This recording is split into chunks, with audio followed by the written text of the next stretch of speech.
I told her mother, don't expect her to be with you every minute. She can't. She has things that she has to do.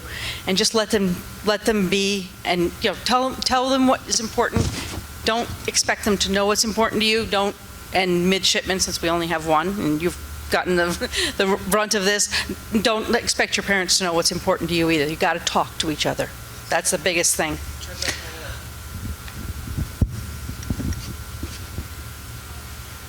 So with my 2014 grad, we scheduled a lunch in the afternoon, and we waited till later, till like 3 o'clock. That kind of worked. This year, what we're going to do is we're renting one of the rooms at the stadium, one of the larger rooms, and we're doing 7 families together, just to make it more flexible so the kids can stay on the field as long as they want.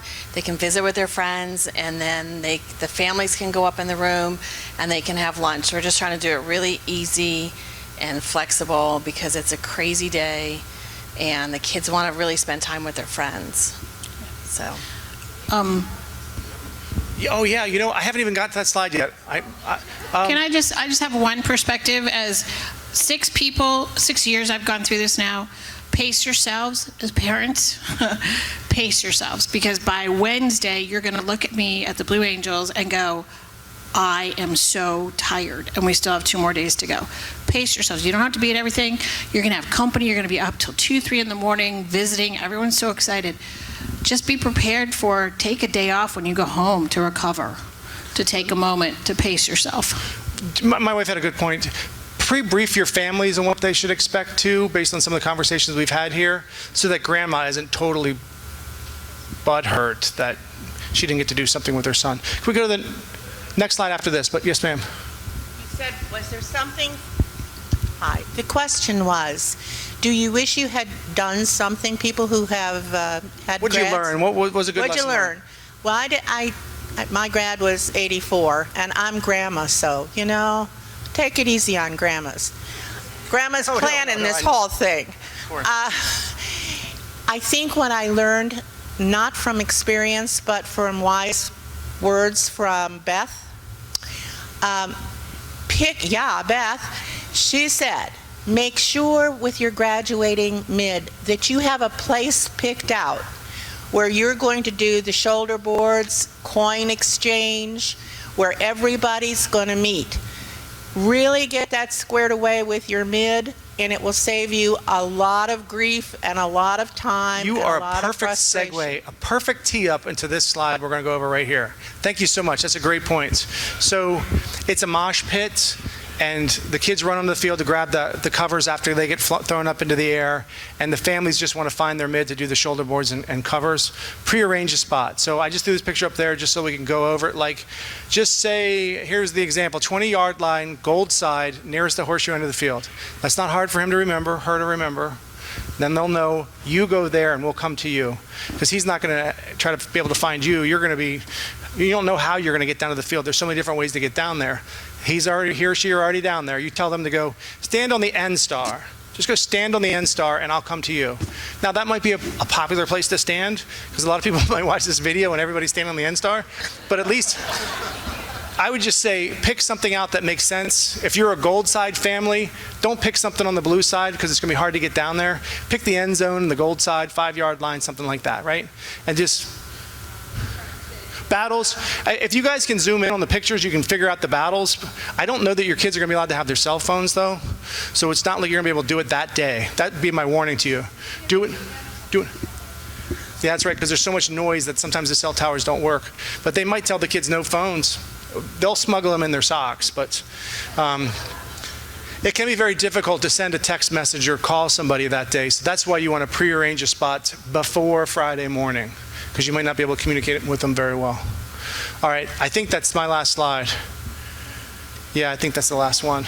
Okay, so I've killed off a whole bunch of questions while we've been going, but I think the Elizabeth's trio, we're going to be available to do more questions.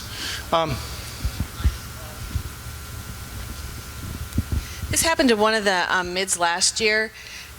Male shoulder boards and female shoulder boards are put on differently, and one of the male midshipmen had got shoulder boards but he thought were male shoulder boards because it said it on the outside of the package, but actually inside there were female shoulder boards. So just double check. and I can't leave without giving you a good C story. So here's a good C story. My really close friend Chuck Bailey, who's probably watching this, his spouse Marie is the Parents Club president up in central Pennsylvania. So Chuck, graduation day, he gets down on the field, finds his mom and dad, female shoulder boards. He didn't know what to do. So he ran from the stadium back to, we used to have uniforms by the mid-store. He ran back there on commissioning day. Went in, bought a new set of shoulder boards, and was on his way out of the mid-store parking lot, and he ran into a third-class female that was in his company, and she popped him a salute. We haven't talked about the first salute yet. And he was stunned, because she knew that he was now an ensign. He wasn't dressed properly. He returned the salutes, but he had that dollar coin in his pocket, and he didn't give it to her because he was in a hurry. And for 20 years, he'd been looking for her, to find her, to give her that coin. And 2 years ago, we found her.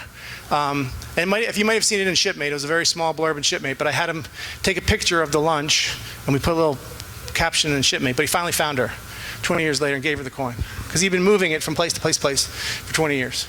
So let's talk about the first salute. Go ahead.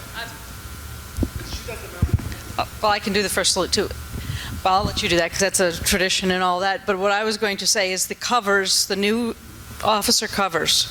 When you are down on that field, there are a lot of very small children. They are running after the tossed covers. They do not know the difference between a brand new, however much money those things are, officer cover and the thrown midshipman cover. They're just looking for covers. They will snatch whatever is sitting. I kept one child from snatching one and running off with it. Also, when you take them in a box, make sure that is taped up on the very nice, strong on the bottom, because somebody lost their cover. It dropped out of the bottom of the box. They never found it. Had sentimental things in the rim, coin from his grandfather that had passed. So just make sure your boxes are tight, or use Murph McCarthy here for a cover bag. Oh, okay. So you will have, when your midshipmen graduate, they will replace their shoulder boards with officers, and they will have a new cover, a new hat. They are expensive covers, but the midshipmen throw the covers in the air, that big, the iconic picture that everybody's seen. Then their old cover, their midshipman cover goes whoop up in the air. They let small children on, and grown-ups unfortunately, but small children onto the field to grab the old covers. The kids will put letters in them. They actually put money in them, so some kids will come with 30 or 40, big arms full of covers. But the little kids don't know the difference between the new cover that your midshipman now needs, or your ensign, or your second lieutenant, and the ones that they threw. So hang on tight. Whoever is responsible for that, hang on tight to it.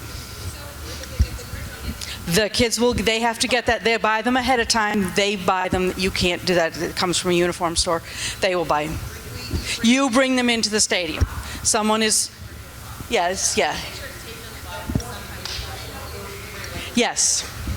Yeah, that's true. Make sure you have that. You have the shoulder boards. Somebody's responsible. When my mid graduated in 2002, my husband and I placed his cover. See, it still chokes me up. But we were responsible for taking it in and carrying it with us. That was our responsibility. God forbid if I had forgotten. Yes. Marines don't have shoulder boards, correct?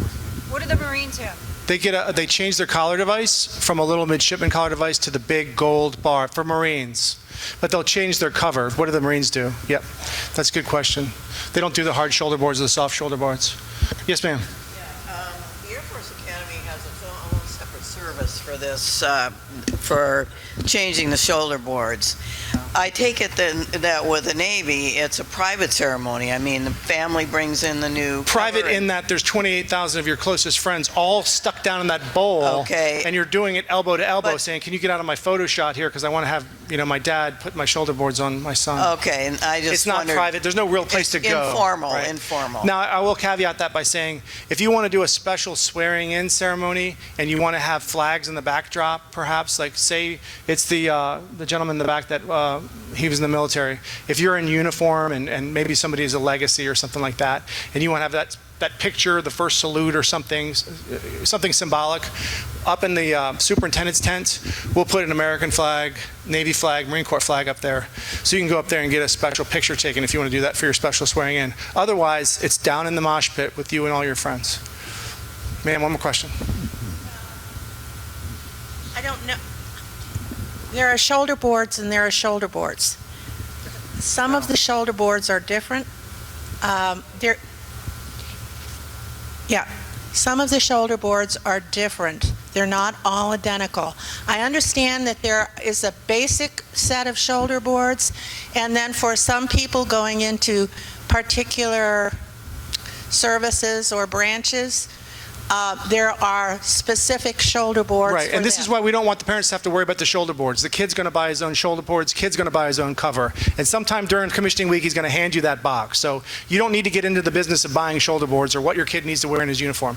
That kid will do it for you, okay? All right, any other questions? Sir? The first salute, does that need to be to a military person, or is that to parent, father, grandfather, or whatever? Tradition is the junior person salutes the senior person.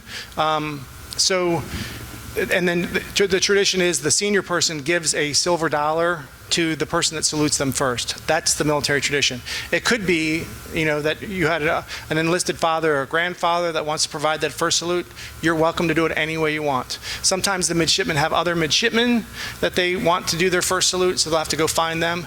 Again, that's part of that pre-coordinating where to go and when to do it. But that's the tradition. Junior person pops the salute to the senior person, and that senior person is now an ensign or second lieutenant, and they give them a coin. That's the return. I'm not going to say they need to be in uniform because I know Army allows you to salute out of uniform. Navy, typically you're in uniform, but I'm not going to tell you how to do it. Whatever is meaningful and important to you, you do it, okay?